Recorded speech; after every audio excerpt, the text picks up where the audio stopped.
Hello everyone, welcome back to the channel. I am the Mayor's Mad Man. Before we get started, make sure you hit the like and subscribe button and the notification bell so you're aware every time I upload a video.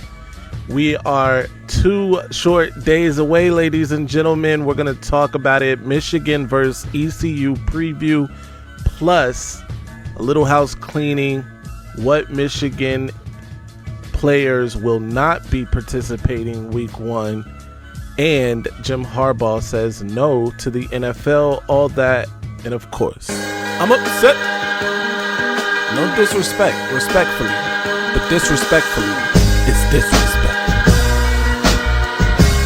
Don't be disrespectful. Those vile, disgusting Spartans, poor little bro, man. And I'm gonna tell him why I'm mad. That vile, disgusting cesspool in Columbus, the other state, and of course, as always, I'm upset. First, let me tell you why I'm mad. I'm mad because ESPN's Peter Burns was on Get Up this morning talking real spicy about the Big Ten. Granted, he pointed out the Big Ten has had one championship winner in the last 25 years, that being, of course, the other state. He pointed out that the SEC in that time has won, I believe, 14 or 15 championships. The ACC has 4 or 5.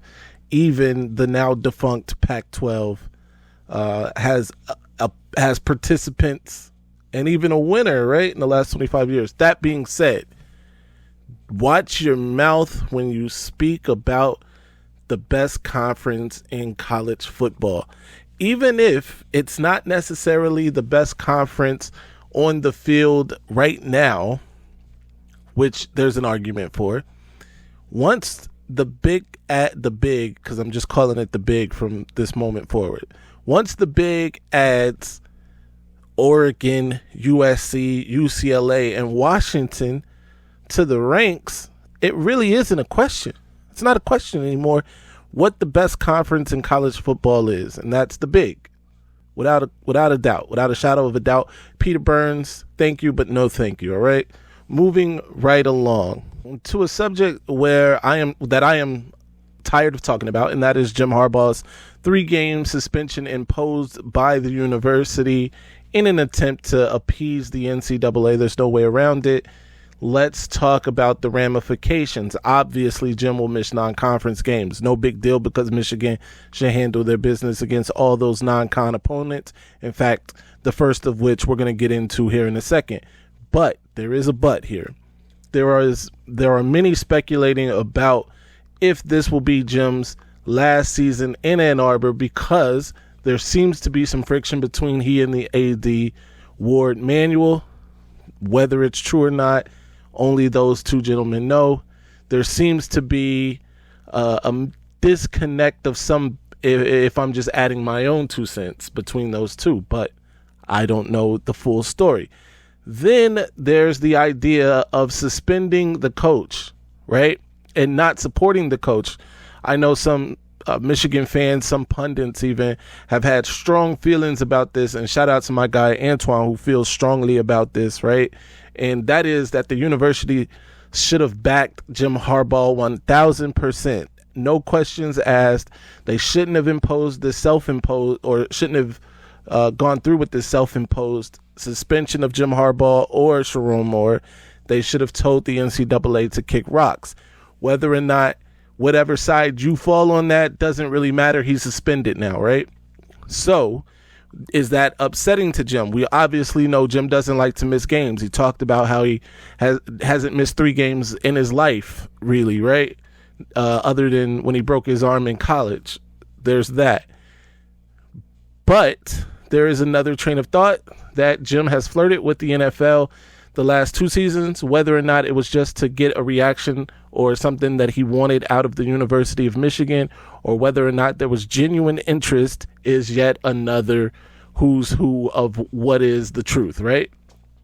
But with that same level and that same knowledge, we do know some of the things Jim has said. We do know Jim cryptically when reporting that he would come back, that he would be coming back for the 2023 season to Michigan, left out Ward Manuel in his round of thanks. We know that. We do know that Jim, when referring to being suspended the first 3 games of the season this year, referred to that, made likening to that to being hit across the knees with the baseball bat. These are things that we know, right?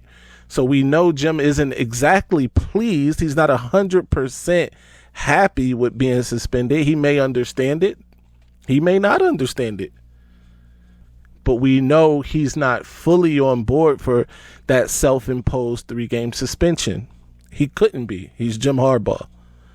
We know that he's not. And by the way, Jim, when in the intro, I was a little misleading because Jim hasn't come out and said, no, I'm not interested in the NFL. I'm just saying that we all know that Jim is coaching the Michigan Wolverines in 2023. We know Jim's focus is the Michigan Wolverines in 2023, and he's going to attack this and every day with an enthusiasm unknown to mankind. You like what I did there? Anyway, I think Jim is in a good spot. He comes back in 3 weeks. Hopefully he's sitting at home watching these games with Bryce Underwood. I mean, who's to stop him? Invite Bryce over. Y'all have, a day of watching football, popcorn, grill some. Make sure it's not that picture that was floating around on the internet for the barbecue at the big house. Make sure it's not that because, I'm sure Bryce would appreciate some seasoning, maybe some flavor. But anyway, you get you get the gist.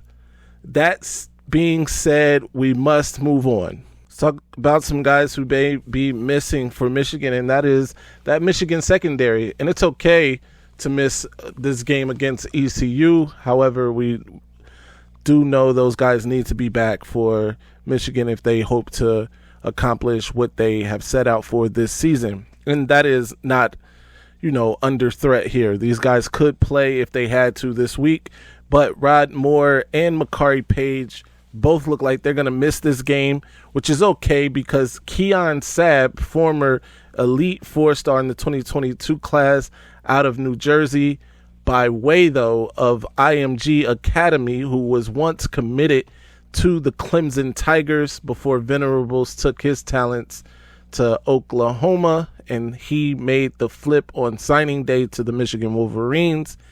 By all accounts, is very impressive in practice.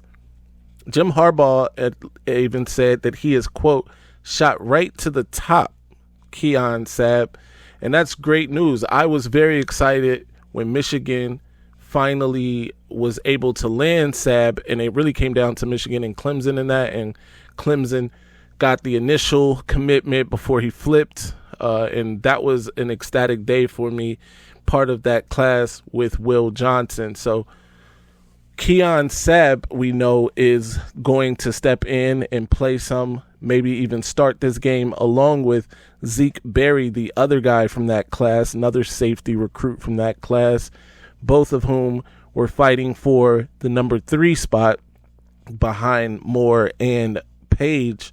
So it should be very interesting, and it'll be good to see those young guys get on the field, which, they're upperclassmen damn near at this point, but it'll be good to see them get on the field, get that experience under their belt, and see what they can do. Moving on to our final topic. This is the preview portion of the show, so get ready. First, before I get into that, it's been almost a year since I have been doing these videos on the channel. I want to thank each and every one of you for getting us well over 3,000 subscribers in that time. Through 3,300 subscribers in just over a year is amazing, but we want to keep on growing, of course, so make sure you like, share, subscribe, comment. What can I do better? Let's talk about it. Help me help you, bring you the best material possible. That being said, let's get into it. As you all know, if you saw the live show on Tuesday, I had ECU Pirate radio host Clip Brock on. We spoke about a myriad of things, including the position groups, what he thought ECU had to do to have a chance, which is basically call upon the Pope, do a couple Hail Marys, and I'm not talking about the football ones, but you get it. It's going to be, that's how dire the situation is. That said, let's go ahead and break it down, starting with the trenches. Let's start with the offensive line, Michigan's offensive line versus that ECU defensive line. This is interesting. This is obviously, in my opinion and Clip's opinion, ECU's strongest position group. ECU's defensive line was very stout against the run a year ago. However, Michigan's offensive line is going into the season is considered to be one of the best. They have a few transfers on there from the Pac-12, what's left of it, the Pac-4 now. Transferred Drake Nugent, obviously Ladarius Henderson, and Hinton are the guys from that conference that transferred over. Michigan already had incumbent talent, Zach Zinter. To just name one, I'm just going on, but the offensive line is obviously a strength for Michigan, maybe even their number one strength, depending on who you ask. So, advantage Michigan here in the trenches, at least for Michigan's offense. Quarterback, ECU will be breaking in a new quarterback. I believe his name is Mason Garcia. He is replacing the quarterback they had last season that threw for over 3,700 yards and 25 touchdowns. I believe, obviously, J.J. McCarthy gets the edge here. J.J. has a opportunity here, actually, to really show out because, speaking of the next position group, which is cornerback for ECU, that is a position group that has to come along, too. They're bringing up two new guys through that to be the starting corners. One of them is a redshirt freshman. I think Michigan can have their way, and it will help for Michigan to be able to pass the ball freely and fluently and effectively in this game to help calm down that national narrative that Michigan is unable to throw the ball, even though in the two biggest games of Michigan's season last season, J.J. McCarthy threw the ball extremely well. He did throw a couple picks, but other than those picks against TCU, he threw the ball well.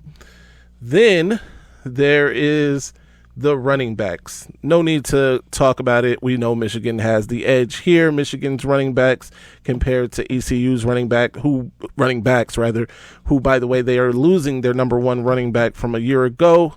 Michigan, no doubt about it.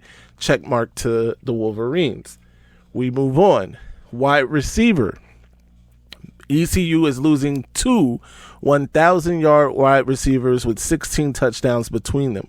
Michigan is bringing back two veteran wide receivers in Roman Wilson and Cornelius Johnson. It shouldn't be a contest, check mark to Michigan. Then we move on to the special teams. Michigan will have a new punter and kicker. ECU's kicker probably cost them an upset victory it probably isn't the word. He did cost them an upset victory in week 1 last season against number 13 North Carolina State. Check mark to Michigan. All right. We move on. Michigan's defensive line against the ECU offensive line. ECU is replacing 3 offensive linemen, and they didn't get Drake Nugent or Ladarius Henderson or Hinton type talent. All right. They got some other guys. Let's just say that. Check mark to Michigan. Chris Jenkins, Graham Mason, Kenneth Grant should be living in the ECU backfield. Nothing more to say. Didn't even have to bring up McGregor, who should be living in the ECU backfield. Linebacker core, checkmark Michigan. I'm not even going to entertain this. Junior Colson. There's Ernest, checkmark Michigan. Check, Michigan. All right. And then, of course, Michigan has the advantage in the defensive backfield. So Michigan checks all the boxes except for head coach, because Michigan's head coach will not be on the sideline this game. Jesse Minter is an excellent defensive coordinator. We have no idea what type of head coach he will be. Hopefully it's a great one, but Mike Houston deserves the check here. He is the better head coach of the two, and it's just based on what we know. Mike Houston won an FCS championship with JMU not too long ago. Mike Houston coached this ECU team to 8-5 a year ago. 4 of those 5 losses were one possession games. Mike Houston could have gone, 12-1 a year ago, but he didn't. I digress.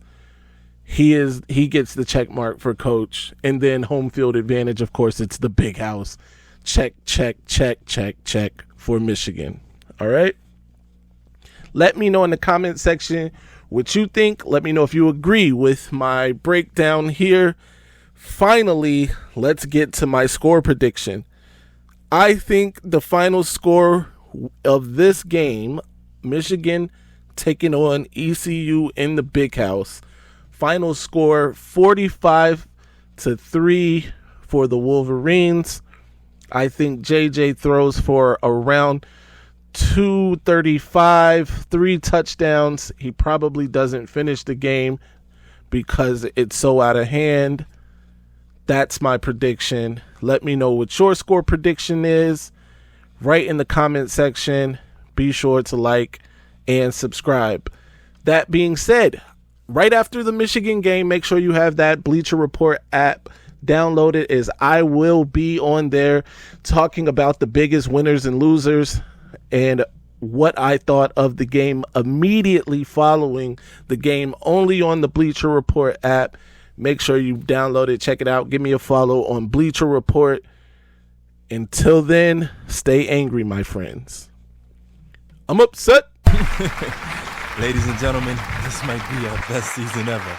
My ratings, they're about to go through the roof. All right, now I'ma calm down. Son.